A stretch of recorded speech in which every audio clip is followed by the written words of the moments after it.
Welcome to my YouTube channel DTHT vlogs. और ये मेरा आज तक का फर्स्ट व्लॉग है, सो इसमें काफ़ी सारी गलतियाँ हो सकती है, तो प्लीज़ इग्नोर करना।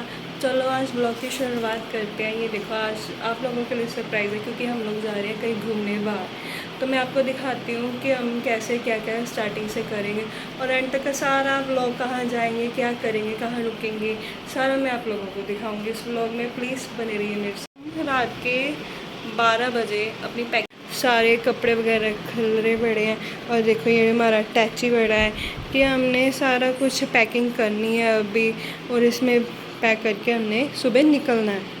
अब ये देखो मैं कपड़े जल्दी जल्दी में डालना शुरू कर दिया है क्योंकि हमारे पास टाइम बहुत कम है और हमने सारी पैकिंग करनी है। बेबी की भी करनी है क्योंकि बेबी के भी कपड़े बहुत ज़्यादा हो जाते हैं क्योंकि वो बहुत जल्दी गंदे भी कर लेता है। और फिर अब हम कंटिन्यू करते हैं ये पैकिंग करने के बाद, क्योंकि ऐसे व्लॉग में लगे रहे तो पैकिंग बहुत लेट हो जाएगी। और ये देखो पैकिंग करने के बाद हम सारा सामान आ गए नीचे, और ये देखो हमारा हफ्ते के लिए पूरे बैग्स रेडी हैं। और अब हम निकलने लगे हैं गाड़ी में बैग रखने के लिए, ताकि सुबह हम जल्दी जल्दी बस निकल जाए। सुबह ये देखो हमें निकलना था 4 बजे, लेकिन हम लेट हो गए, 5:30 बजे उठे। और बेबी को तो ये देखो होश ही नहीं आ रही। बेबी ये देखो, मैं चाह रही थी ये सोया रहे, लेकिन ये उठ गया था साथ में।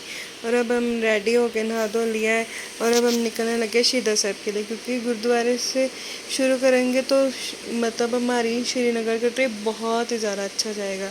और ये देखो बाबा जी, बहुत ही बाबा जी के घर को देखो तो एकदम सुकून ही मिल रहा है। हम सोचते हैं कि हम ही सो रहे हैं, लेकिन सारी दुनिया उस टाइम जाग रही होती है। और देखो गुरुद्वारे आके बेबी को तो बहुत ही सुकून मिलता है और ये बहुत ही खुश हो जाता है, अपने आप चलता है मत्था टेकने के बाद। फिर हम जाने के लिए रेडी हैं। अब हम निकल गए, 6:16 हुए हैं। हम अब देखते हैं कब निकलते हैं, लेकिन 1 घंटे बाद ही हमारी गाड़ी का हो गया टायर पंचर। पहले हमने खुद लगाने की, मेरे हस्बैंड ने कोशिश की, लेकिन वो अच्छे से हो ही नहीं पाया, लगा ही नहीं। तो फिर हमने बहुत ढूंढा क्योंकि इतनी अर्ली मॉर्निंग कोई मिलता भी नहीं है। लेकिन फिर हम लखनपुर पहुंच गए। लखनपुर पहुंचने के बाद हमने पहले लड्डू खाए, जो कि बहुत ही ज़्यादा टेस्टी थे। और इनके लड्डू तो बहुत ही ज़्यादा फेमस है, लोग दूर दूर से जब भी लखनपुर के पास से निकलते हैं इनके लड्डू ज़रूर खाते हैं। फिर हमने अपना टायर बनवाया, जो कि भैया ने बिल्कुल आराम से ठीक भी कर दिया था। फिर हम निकल गए थे। ये देखो श्रीनगर बहुत ही थोड़ा ही रह जाता है, हमने सोचा था बहुत पास में ही है कि मतलब 6-7 घंटे लगेंगे, लेकिन यहाँ पे तो हमको लगता है सारा दिन ही निकल जाएगा जिस हिसाब से जा रहे हैं हम। ये देखो यहाँ पे बहुत ही, पता नहीं ये कौन सी जगह थी, लेकिन यहाँ पे हवा बहुत अच्छी चल रही थी। फिर हम एक बहुत सुंदर से हाईवे पे जा रहे थे, लेकिन क्या पता हमें हाईवे के बाद इस सड़कों में से गुजरना पड़ेगा। ये सड़कें इतनी ज़्यादा ख़राब थी ना कि गाड़ी चलाने में बहुत ज़्यादा प्रॉब्लम हो रही थी, कि एक साइड से ट्रैफिक आ रहा था, एक साइड से ट्रैफिक जा रहा था, बहुत प्रॉब्लम हो रही थी। इन ट्रक्स की वजह से भी ना बहुत कंजस्टेड हो जाती है सारी सड़कें। और फिर देखो सारी एक साइड तो मिट्टी मिट्टी उड़ रही थी और दूसरी साइड बहुत ही ज़्यादा गंदी वाली ईंट वगैरह पड़ी हुई थी, जो छोटे छोटे पत्थर होते हैं वो पड़े हुए थे। और फिर ये देखो इतने छोटे छोटे रास्तों से होके हम जा रहे हैं कि बहुत ही ज़्यादा डर लग रहा है।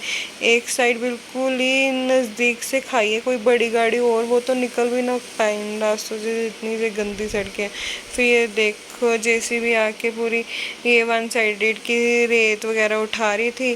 फिर हम बड़े सुंदर से हाईवे में पड़ गए, जिसमें गाड़ी चलाने का तो मेरे हस्बैंड को बहुत ही ज़्यादा मज़ा आ रहा था।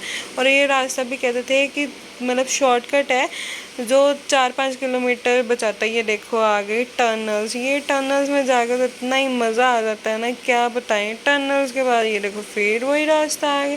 ये रास्ते पता नहीं टोल टैक्स लगाते हैं लोगों के लिए, लेकिन रास्ते नहीं बना पाते। ये भी रास्ता इतना ख़राब था ना कि कोई आगे से गाड़ी आ जाए तो एक गाड़ी बिल्कुल बैग जाती है। फिर ये देखो दिखना शुरू हो गया कि श्रीनगर 186 ही रह गया, लेकिन अभी भी 186। मेरा बेबी तो सारा टाइम गाड़ी में बैठ के थक ही गया, बेचारा भी बहुत छोटा है ना, इसलिए बहुत थक जाता है ये बहुत जल्दी। और ये देखो कितना अच्छा मौसम, कितने अच्छे पहाड़ दिख रहे। फिर हमने ये बबलू वैष्णो ढाबा पे गए, यहाँ पे खाना खाया, क्योंकि यहाँ पे बहुत सारे मतलब जो भी टूरिस्ट थे ना आ जा रहे थे, वो यहीं पे बैठ के खाना खा रहे थे। हमें लगा बहुत टेस्टी खाना है, लेकिन सच में इनका खाना बहुत टेस्टी था। हमने मंगाई थी दाल और मिक्स वेज। ये देखो बेबी को भी भूख लगी थी और बेबी भी बड़े आराम से वीडियो में देख देख के खाना खा रहा था कि मैं भी वीडियो बना रहा हूँ। और फिर ये देखो हम जाने लगे कश्मीर वादियाँ पहाड़। OMG इतना अच्छा है ना, मेरा तो बहुत अच्छा लगता है पहाड़ों में जाना। लेकिन यहाँ पे ट्रैफिक बहुत ही ज़्यादा है, यहाँ पे ना ट्रक बहुत ज़्यादा है, जिनकी वजह से नॉर्मल टूरिस्ट को ना बहुत ज़्यादा प्रॉब्लम होती है, क्योंकि यहाँ पे ट्रक की वजह से बहुत ज़्यादा वाला जाम लग जाता है। फिर देखो हम फिर से आ गए टनल में। ये टनल इनकी एक बात तो है, टनल इनकी इतनी अच्छी इतनी साफ़ होती है ना कि कोई कहने की बात ही नहीं है एकदम। ये जो पहाड़ी होते हैं ना, उनको पता होता है गाड़ी अपनी लाइन में लेके जानी, ये इतने अच्छे से गाड़ी चलाते हैं ना। देखो अमरनाथ की यात्रा के 2023 का बोर्ड भी अभी तक यहीं पे लगा हुआ है। और ये फिर देखो सुंदर सुंदर हम पहुंच गए अब district police station. Rambara board वैसे लगे हुए हैं। फिर ये देखो कि यहाँ पे बहुत, ये देखो दूर दूर तक ट्रैफिक नज़र आ रहा होगा हमें। लिटरली यहाँ पे एक ही जगह पे खड़े हुए ना 3-4 घंटे हो गए, लेकिन ये ट्रैफिक नहीं यहाँ से हिलने का नेम ही नहीं ले रही। इतने पीछे भी गाड़ियों का रश ही लगा हुआ है, आगे भी गाड़ियों का रश ही लगा हुआ है। ये देखो यहाँ पे बहुत ही प्यारी लेक है, जो कि हमें आसपास 6 किलोमीटर से ये साथ साथ में ही दिखी है। यहाँ पे ना काम चलता ही रहता है। ये देखो सरिये भी वगैरह पड़े हुए हैं यहाँ पे ना। ये देखो इतनी गंदी वाली सड़कें फिर से आ गई ना, सारा मिट्टी मिट्टी। आगे तो कुछ दिख ही नहीं रहा था, बड़ी मुश्किल से ये बाहर जा जा के मिरर साफ किया है आगे दिखने के लिए। यहाँ पे तो इतना गंदा ये पोल्यूशन मिट्टी कर रहे थे ना, कि सड़कें बना रहे थे, लेकिन ये देखो इतना इनको टाइम लग जाता है ना सड़कें या फ्लाईओवर वगैरह बनाने में, कि पब्लिक को बहुत ही ज़्यादा परेशानी होती है। गाड़ियों का तो बुरा ही हाल होता है ज़्यादा है। गाड़ियाँ तो एकदम ऐसे लगती है ना कीचड़ से नहा के गाड़ियाँ निकाली हुई इन्होंने, इतनी गंदी वाली पोल्यूशन और इतना गंदा और इतनी ये गाड़ियों का रश, इनकी वजह से ट्रैफिक और ज़्यादा बढ़ जाता है, जिसमें हमें पहुँचने में लिटरली 10 से 12 घंटे लगते हैं ना, वही हमें पहुँचने में ना लगता है 16-17 घंटे लगेंगे। और ये बात तो है, ये पहाड़ों में देखो कितने छोटे छोटे घर होते हैं और कितने ही अच्छे, पता नहीं इन्होंने पहाड़ों में बना कैसे लेते हैं। और फिर ये पहाड़ों की देख काओ, मेरा बेबी तो बहुत ही खुश हो गया था। सारे मतलब जब तक ये दिखी ना इनको बाय करता रहा, इनको बुलाता रहा कि इसको तो काओ बड़ी पसंद है। फिर बीच में पता नहीं क्या हो गया, मौसम में बारिश आनी शुरू हो गई, तेज़ हवाएं जैसे तूफ़ान आना शुरू हो गया। हमें लगता है हम श्रीनगर जा रहे हैं, श्रीनगर पहुंचने तूफ़ान ही ना आ जाए कहीं पे।